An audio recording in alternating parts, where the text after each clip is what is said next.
Praise the Lord everyone. एक बार फिर से आप सबों को आज की सुबह परमेश्वर के मधुर नाम में आप सबों को जय मसीह की बोलता हूँ।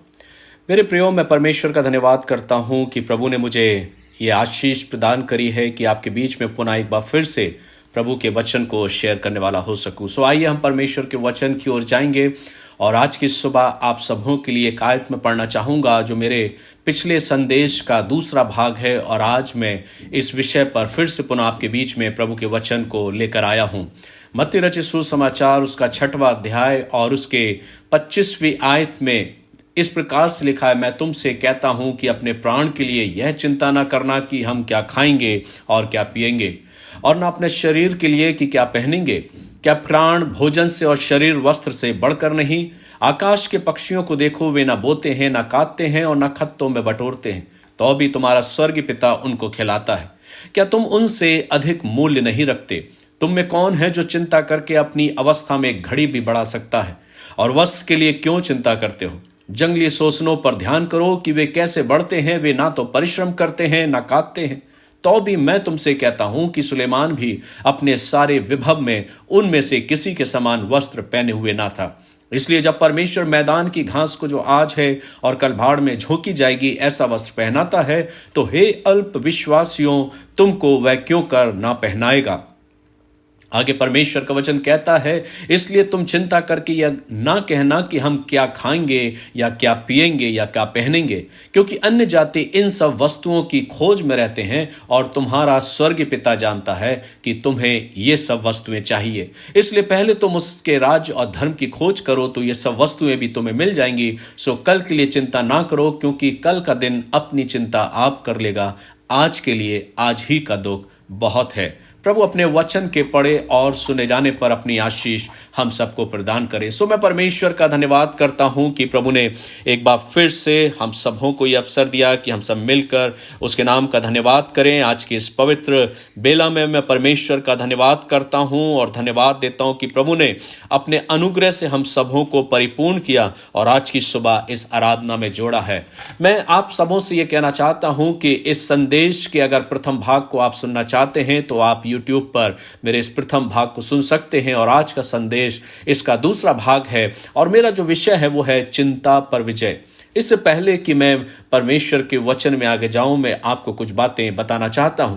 एक स्टोरी है, एक चलचित्र है जिसके विषय में कहा गया कि एक शख्स जिसका नाम रॉबिन है और वो अपने जीवन में अपने पक्षी के रूप को परिवर्तित कर सकता था।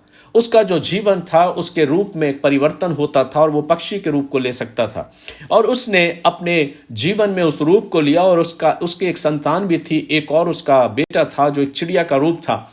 और जब उसने अपने इस अनुभव को अपने इस चलचित्र के रीति से जो प्रदर्शित किया जा रहा था, उसने उस बात को बताया कि एक बार वो अपने बच्चे के साथ वो जा रहा था अपने उस मैदान में कुछ कीड़ों को खाने के लिए, और अपने बच्चे को सिखाना मांग रहा था कि ब्रेकफास्ट में या सुबह के टाइम उन कीड़ों को कैसे खाया जाता है, क्योंकि वो एक पक्षी था चिड़िया और उसका बेटा जो था वो भी एक चिड़िया था, और वो उसको सिखाना चाहता था कि वो कैसे उन कीड़ों को उस मैदान की घास में से निकाल कर खाए। जब दोनों जन उड़कर उस मैदान में गए तो जो उसका पिता है जो चिड़िया बना हुआ था वो उस मैदान की उस घास में से उन कीड़ों को निकाल के खाने लगा। ये सब बातें उसका बेटा जो था वो देख रहा था, और उसने भी अपने जीवन में इस बात को सोचा कि ये जो कीड़े हैं अगर खत्म हो गए तो फिर क्या होगा। और बड़ी जिज्ञासा के साथ उसने अपने पिता से पूछा, पिता अगर ये कीड़े खत्म हो गए तो फिर हम कल क्या खाएंगे। उसके पिता ने बड़े मुस्कुराते हुए उसकी ओर देखा और कहा, बेटा ये कीड़े कभी खत्म नहीं होंगे, ये कल भी थे, आज भी हैं और आने वाले समय में भी रहेंगे। तुम चिंता मत करो, वो परमेश्वर हमारे लिए सब कुछ प्रबंध करता है, उसने हमारे लिए सब कुछ प्रबंध किया है। और इस प्रकार से उसने अपने बेटे को जवाब दिया। मात्र ये तो एक कहानी है, एक चलचित्र है, एक फिल्म है, लेकिन आज मैं आपको हकीकत बयां करने जा रहा हूं प्रभु के वचन के द्वारा। अभी मैंने आपके सामने परमेश्वर के वचन को पढ़ा, मत्ती का सुसमाचार उसका 6वां अध्याय 25वीं आयत से लेकर 34वीं आयत तक। यहां पर कुछ बातों को प्रदर्शित किया गया है। आज मैं फिर आपके बीच में 3 ऐसे कारणों को रखने जा रहा हूं कि हमें और आपको चिंता करने की कोई आवश्यकता नहीं है, और जिसमें पहला कारण है कि चिंता करने की कोई जरूरत नहीं, क्योंकि यह चिंता आपकी और मेरी कोई मदद नहीं कर सकती। परमेश्वर का वचन 27वें पद में बहुत स्पष्ट रूप से हमसे और आपसे संबोधित करता है, हमसे और आपसे बात करता है, और वो कहता है, क्या तुम में से कोई चिंता करके अपने जीवन काल में एक क्षण भी जोड़ सकता है? यह एक अलंकारिक प्रश्न है। बाइबल को कई बार अलंकार की रीति से प्रदर्शित किया गया है और बाइबल में कई बार अलंकारों का प्रयोग किया गया है, और इसी प्रकार से यहां पर भी एक ऐसा प्रश्न दिया गया है या यीशु मसीह के द्वारा कहा गया है, क्या तुम में से कोई चिंता करके अपने जीवन काल में एक क्षण भी जोड़ सकता है? और जैसा कि मैंने आपसे कहा, यह एक अलंकारिक प्रश्न है जिसका अर्थ है कि इसे उत्तर की आवश्यकता नहीं है और जिसका उत्तर स्पष्ट है कि नहीं, हम चिंता करके अपने जीवन में एक समय भी नहीं जोड़ सकते, एक सेकंड भी नहीं जोड़ सकते। चिंता करके हम और आप अपने जीवन में एक पल भी नहीं जोड़ सकते हैं। चिंता हमारी जिंदगी में किसी भी प्रकार की मदद नहीं करती है। जैसा कि मैंने आपसे कहा कि चिंता करके आप अपने जीवन में एक मिनट भी नहीं जोड़ सकते, तो फिर किस बात की चिंता हम अपने जीवन में लेकर चलते हैं जबकि वो हमारी कोई मदद नहीं कर सकते। चिंता करके आप अपने बैंक खाते को बढ़ा नहीं सकते या अपने बैंक खाते में, अपने अकाउंट में एक राशि भी नहीं जमा कर सकते, या चिंता करके आप अपने जीपीएफ या पीपीएफ अकाउंट में अपने पैसों को नहीं जोड़ सकते या उनके अंकों में बढ़ोतरी नहीं कर सकते। चिंता करके आप अपने बॉस को प्रभावित नहीं कर सकते। चिंता करके आप अपने बच्चों को बेहतर व्यवहार करने में, कि कैसे व्यवहार किया जाता है, कैसे जीवन को संवारा जाता है, चिंता करके आप इस प्रकार से उनकी मदद नहीं कर सकते। चिंता करके आप अपने चर्च की उपस्थिति को नहीं बढ़ा सकते, या आप चिंता करके ये नहीं सोच सकते कि प्रचार में कैसे मदद मिलेगी अगर आप चिंता करेंगे। उसके लिए आपको प्रयास करना होगा, उसके लिए आपको परिश्रम करना होगा। बच्चों को अच्छा व्यवहार देने के लिए उनकी परवरिश करना होगी। चर्च में अटेंडेंस बढ़ाने के लिए चिंता करके कि हम कैसे अटेंडेंस बढ़ाएं, ये नहीं, पर उधर जाकर आपको अपनी अटेंडेंस देना होगी। चिंता करके आप अपने वैवाहिक जीवन को मजबूत नहीं बना सकते, लेकिन उस पर परिश्रम करना होगा, उस पर काम करना होगा। चिंता करके हम कुछ नहीं कर सकते। कई बार हम इस बात पे ना जाने कितने ऐसे प्रश्नों को अपने जीवन में लेकर आते हैं। क्या आप जानते हैं कि चिंता करके आपके जीवन पर नकारात्मक यानी कि नेगेटिव एनर्जी प्रभावित होती है? चिंता करके हम अपने जीवन को नकारात्मक प्रभाव में डाल देते हैं और जिसका परिणाम यह होता है कि हमारे स्वास्थ्य को नुकसान पहुंचता है। चिंता करके हम अपने रिश्तों को खराब कर लेते हैं। चिंता करके हम अपनी खुशी को छीन लेते हैं। जो आज का दिन मिला है, आज के दिन हम आनंद नहीं पर चिंता में समय को व्यतीत करते। चिंता करके हम अपने अच्छे अवसरों को खो देते हैं। जो अवसर हमको मिला है आज का, वो अवसर भी हमारी जिंदगी से चला जाता है, वो समय भी हमारी जिंदगी से चला जाता है। चिंता हमारे जीवन पर गलत प्रभाव डालती है। चिंता करके हम अपने जीवन में दूसरों को भी प्रभावित करते हैं, और सबसे बड़ी बात, चिंता करके हमारे संबंध परमेश्वर से भी टूट जाते हैं, और दूसरे शब्दों में कहा जाए कि परमेश्वर के साथ हमारे रिश्तों को हम प्रभावित करते हैं मात्र चिंता करके। चिंता का नकारात्मक प्रभाव पड़ता है। चिंता ऐसी कोई चीज नहीं जो हमारे जीवन में कुछ लेकर आए, लेकिन चिंता हमारे जीवन में कुछ नहीं ला सकती या हमारी और आपकी कोई मदद नहीं कर सकती। अगर मैं बात करूं कंसर्न की, तो एक अच्छी चीज है। कंसर्न और एंजाइटी दोनों में बहुत अंतर है। कंसर्न वो है जो इस बात को स्वीकार करती है कि किसी चीज को या किसी काम को किस प्रकार से सावधानी पूर्वक विचार करने की जरूरत है कि वो काम अच्छे से हो जाए। ये कंसर्न है। इसके प्रति आप सावधानी पूर्वक विचार करते हैं और काम में बढ़ोतरी करते हैं। लेकिन उसी दूसरी तरफ अगर आप एंजाइटी महसूस करते हैं, वरीड होते हैं, तो आप चिंता अपने जीवन में लाते हैं, जो अच्छी बात नहीं। और वो चिंता, जो एंजाइटी है, वो आपको घबराहट उत्पन्न करेगी, आपके बीपी को बढ़ाएगी, आपके जीवन को खराब करेगी। कंसर्न जो शब्द है, वो योजना बनाने में मार्ग को प्रशस्त करती है। आपके मार्ग में आगे बढ़ाने में जो कंसर्न आप दिखाते हैं, वो आपको मजबूत बनाती है। लेकिन एंजाइटी या वरीड जब आप होते हैं, तो वो आपके जीवन में भय को जन्म देती है, भय को उत्पन्न करती है। कंसर्न की बात अगर मैं आपसे करूं, तो वो आपके स्वास्थ्य की ओर ध्यान केंद्रित करती है कि आपको अपने जीवन में अपने स्वास्थ्य को किस प्रकार से तंदुरुस्त रखना है। लेकिन अगर एंजाइटी की मैं बात करूं, तो वो आपके स्वास्थ्य को अस्वस्थता की ओर ले जाती है, बीमारी की ओर ले जाती है और बीमारी को जन्म देती है। कंसर्न के विषय में अगर मैं बात करूं तो वो आपको एक कार्यवाही की ओर ले जाती है कि आपको कार्य करना है, कैसे कार्य करना है कि चीजें अच्छी हो जाए, सब कुछ स्थिर हो जाए। लेकिन एंजाइटी आपको एक ही जगह स्थिर रखती है, एक ही जगह खड़ा रखती है।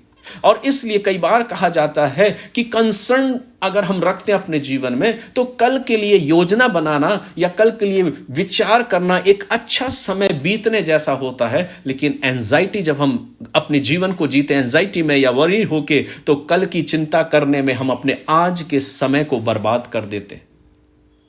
यीशु मसीह ने 34वें पद में इस प्रकार से कहा है और उस पद को कहकर इस पद का समापन किया है। और इसलिए वो कहता, इसलिए कल की चिंता मत करो, क्योंकि कल अपनी चिंता स्वयं करेगा। हर दिन हमारे पास कुछ ना कुछ एक नई मुसीबत या एक नया रीजन या एक नया कारण या एक नई परेशानी हमारे जीवन में आती है। लेकिन क्या हम उसे अपने प्रत्येक दिन में हर एक रोज अपने दिमाग पर कब्जा करने देते हैं या हम उसे दूर करते हैं? हमारे पास पहले से ही बहुत समस्याएं हैं, लेकिन उसके बाद भी हम चिंता करके और जोड़ना चाहते हैं। चिंता करके हमें कोई फायदा नहीं, क्योंकि चिंता आपके जीवन में घबराहट को पैदा करती है। ये आपकी मदद नहीं कर सकती, ये आपके जीवन में सकारात्मक प्रभाव को नहीं लाएगी, लेकिन ये आपके जीवन में नकारात्मक प्रभाव को लाएगी। इसलिए चिंता करने की कोई जरूरत नहीं, क्योंकि ये आपकी मदद नहीं करेगी। दूसरी जो बात है, परमेश्वर का वचन हमको इस बात को सिखाना चाहता है कि चिंता करने की कोई जरूरत नहीं, क्योंकि ईश्वर इस बात को जानता है कि मुझे और आपको क्या चाहिए। पहली बात, चिंता हमारे जीवन में कोई मदद नहीं करती। अगर हम चिंता करते हैं तो वो आपके जीवन में कोई सकारात्मक पहलू लेकर नहीं आएगी, पर एक नकारात्मक पहलू लेकर आएगी। लेकिन इसलिए दूसरी बात वचन कहता है कि चिंता करने की जरूरत नहीं, क्योंकि प्रभु जानता है आपको क्या चाहिए। इस बात को साबित करने के लिए प्रभु यीशु मसीह ने हमें 2 उदाहरण दिए हैं। परमेश्वर का वचन बताता है कि उसने हमसे और आपसे इस बात को कहा है कि पक्षियों के उदाहरण को उसने दिया और कहा है कि आकाश के पक्षियों पर ध्यान दो, वे ना तो बोते हैं, ना काटते हैं, ना खत्तों में बटोरते हैं, तो भी तुम्हारा स्वर्गीय पिता उन्हें खिलाता है। क्या आप उनसे अधिक मूल्यवान नहीं हैं? मुझे लगता है कि इस बिंदु के लिए या इस बात को कहने के लिए और स्पष्टीकरण करने की जरूरत नहीं है, या इस बात को बताने के लिए, इस बिंदु को बताने के लिए और स्पष्टीकरण करने की आवश्यकता नहीं है, क्योंकि यीशु मसीह स्वयं में एक कुशल शिक्षक था और इसलिए उसने बड़ी कुशलता पूर्वक इस बात को बताया और हमारे ध्यान को केंद्रित कराया कि ध्यान करो, वे ना बोते हैं, ना काटते हैं, ना खत्तों में बटोरते हैं, तो भी तुम्हारा स्वर्गीय पिता उन्हें खिलाता है। फिर चिंता किस बात की?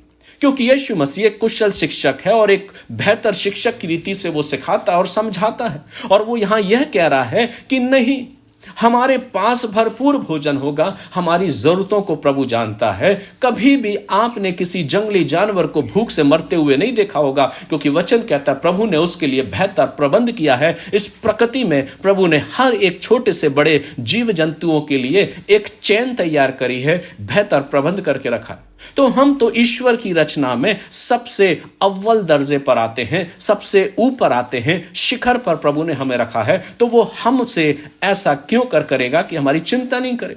जब वो इन पशु पक्षियों की चिंता करता है या उनके लिए प्रबंध करता है, तो वो मेरे लिए क्यों करना करेगा? क्योंकि हम उन पशु पक्षियों से कहीं अधिक मूल्यवान हैं, हम बहुत प्रीशियस हैं। और इसलिए यहां पर जोरदार उसने हमको एक उत्तर दिया है।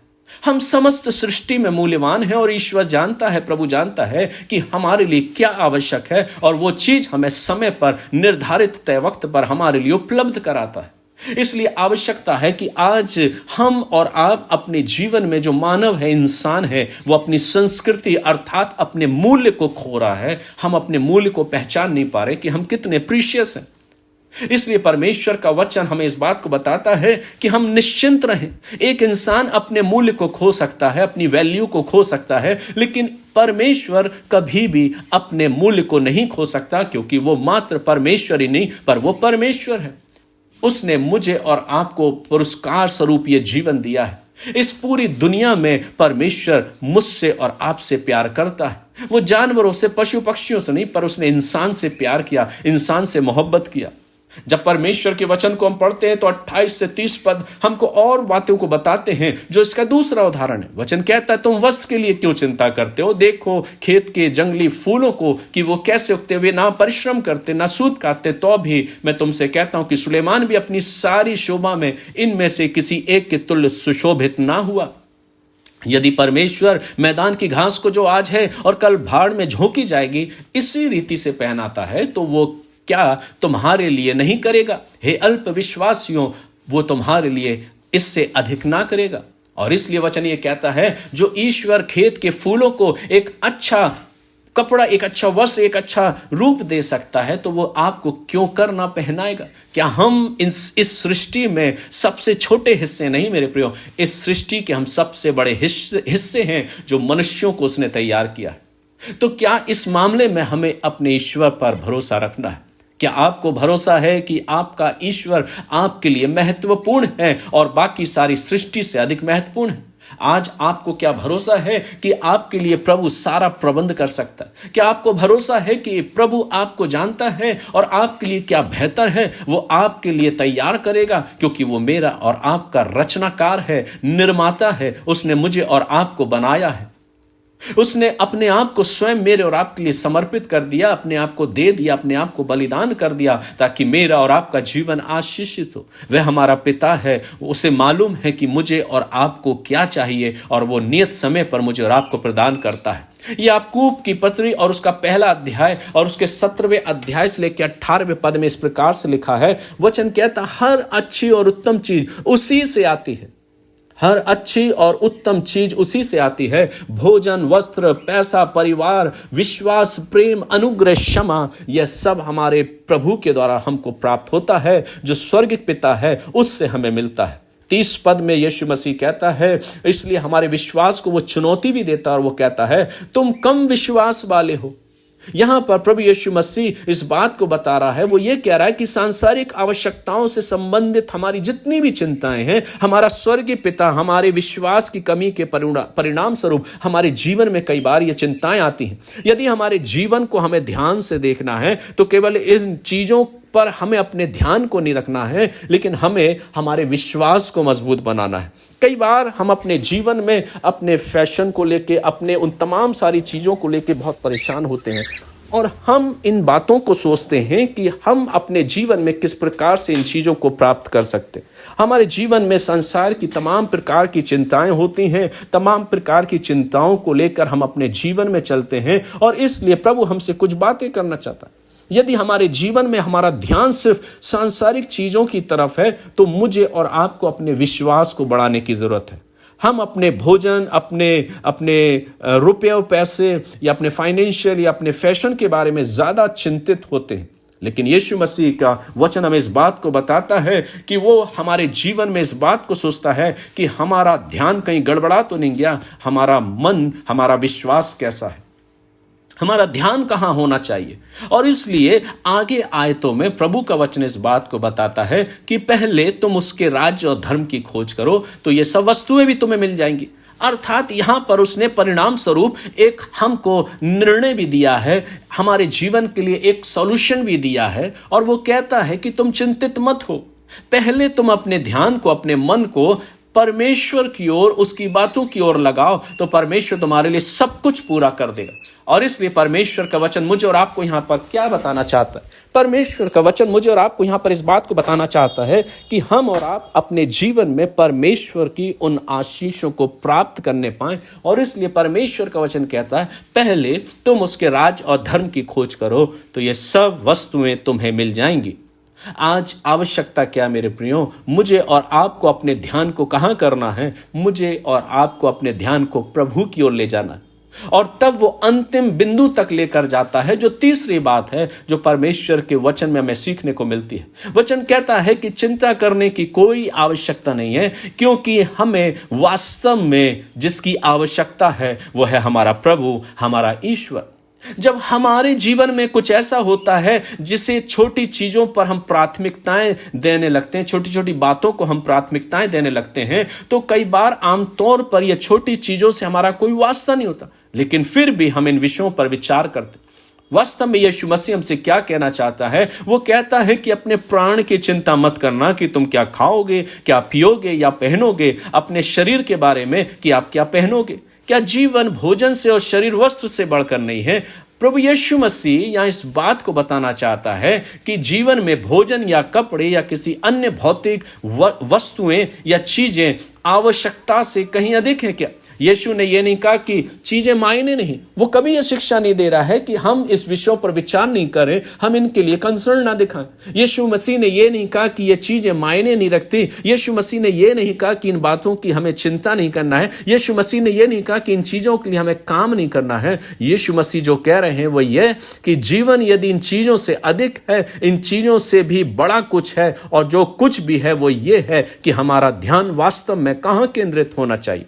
और तब वो फिर हमें बताना चाहता है वो चीज क्या है जो महान है। पहले परमेश्वर के राज्य की खोज करो। जब हम सबसे पहले अपने परमपिता परमेश्वर की, अपने ईश्वर, अपने प्रभु की, अपने उद्धारकर्ता और उसके तौर तरीकों की तलाश करते हैं तो ये सारी चीजें जो हैं वो हमको यूं ही मिल जाती हैं, सितमेत में मिल जाती हैं।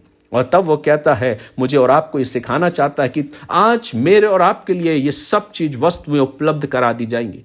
हमें आज अपनी प्राथमिकताओं को ठीक करने की जरूरत है। हमें आज अपनी जरूरतों को ठीक करने की जरूरत है। हमें आज अपने विचारों को ठीक करने की जरूरत है, और बाकी सब अपने आप सब कुछ ठीक हो जाएगा। हमें अपने आप को पुनः जांचने की जरूरत है, और फिर अपने ध्यान को केंद्रित करने की जरूरत है कि हमारे जिंदगी में सबसे महत्वपूर्ण क्या है। 31 और 32वें पद में वो कहता है, यह कहकर चिंता ना करना कि हम क्या खाएंगे, क्या पिएंगे, क्या पहनेंगे, क्योंकि अन्य लोग इन सब वस्तुओं की खोज में रहते हैं, पर तुम्हारा स्वर्गीय पिता जानता है कि तुम्हें इसकी आवश्यकता है। इससे बढ़कर और क्या है मेरे प्रियो। इसलिए आज हम अपनी प्राथमिकताओं को ठीक करें, अपनी आवश्यकताओं को ठीक करें, अपने विचारों को ठीक करें। और जब हम अपने आप को ठीक करेंगे, अपने ध्यान को ठीक करेंगे, तो बाकी सब चीजें अपने आप ठीक हो जाएंगी, और हमारे जीवन में फिर और किसी भी प्रकार का जीवन जो एक एंजाइटी, जो एक चिंता से भरा हुआ जीवन होगा, इस प्रकार से हम अपने जीवन को नहीं जिएंगे। इसलिए जो 3 बातें आज मैंने आपको सिखाई हैं, वो 3 बातें हम अपने जीवन में लागू करें और अपने जीवन में इस बात का निर्णय लें कि मुझे चिंता नहीं करना है, क्योंकि चिंता मेरी कोई मदद नहीं कर सकती। और जब हम अपने जीवन को इस प्रकार से जीते हैं तो हम एक आशीषित जीवन जी सकते हैं। दूसरी जो बात मैंने आपके बीच में रखी कि चिंता करने की कोई जरूरत नहीं, क्योंकि प्रभु को मालूम है कि आपको क्या जरूरत है। और तीसरी और अंतिम बात मैंने आपके बीच में रखी है कि चिंता करने की कोई आवश्यकता नहीं, क्योंकि हमें वास्तव में प्रभु की आवश्यकता है। हमारे लिए प्रभु सबसे बढ़कर है। इसलिए अपने ध्यान को, अपने मन को प्रभु की ओर लगाएं, अपने मन को प्रभु की ओर उठाएं, और इस बात को देखें कि प्रभु हमारे लिए सब कुछ करने के लिए तैयार है। आज आवश्यकता यह है कि प्रभु हमारे लिए सब कुछ देने के लिए तैयार है, क्योंकि हर एक चीज प्रभु की ओर से आती है। एक आशीष की जो अच्छी चीजें हैं प्रभु हमें प्रदान करना चाहता है। क्या आवश्यकता है कि हम अपने जीवन को यूं ही चिंताओं में व्यतीत करें, या बड़े आनंद के साथ उसका धन्यवाद करें और अपने जीवन में प्रभु की आशीष को पाएं। मैं आशा करता हूं कि आज का वचन आपको आशीषित किया होगा। अगर आपने आशीष को पाया तो इस संदेश को लोगों के साथ जरूर शेयर करें, ताकि वे भी आशीष के भागी हो सकें। God bless you. प्रभु आप सबों को आशीष दे। प्यारे खुदाबंद, एक बार फिर से बड़े शुक्रगुजारी के साथ हम तेरे करीब आते हैं। हम धन्यवाद देते हैं कि आपने अपने वचन के द्वारा हमसे बातचीत करी। हर एक सुनने वालों पर आपकी आशीष मांगते हैं। अगर आज पिता परमेश्वर किसी प्रकार की आवश्यकता है, वो आपके स्वर्गिक भंडार के द्वारा पूरी होने पाए। इनके विश्वास को बढ़ाएं, मजबूत करें। मांगते खुदावंद यीशु मसीह के नाम से, आमीन। हमारे प्रभु यीशु मसीह का अनुग्रह, परमेश्वर पिता का प्रेम और पवित्र आत्मा की संगति, सहभागिता और उसकी आशीषें आप सबों के साथ और हर एक सुनने वालों के साथ आप से लेकर युगानिक तक होती रहे। परमेश्वर पिता, पुत्र और पवित्र आत्मा के द्वारा, आमीन। God bless you. परमेश्वर पिता आप सबों को बहुत अधिकाई से आशीष प्रदान करे।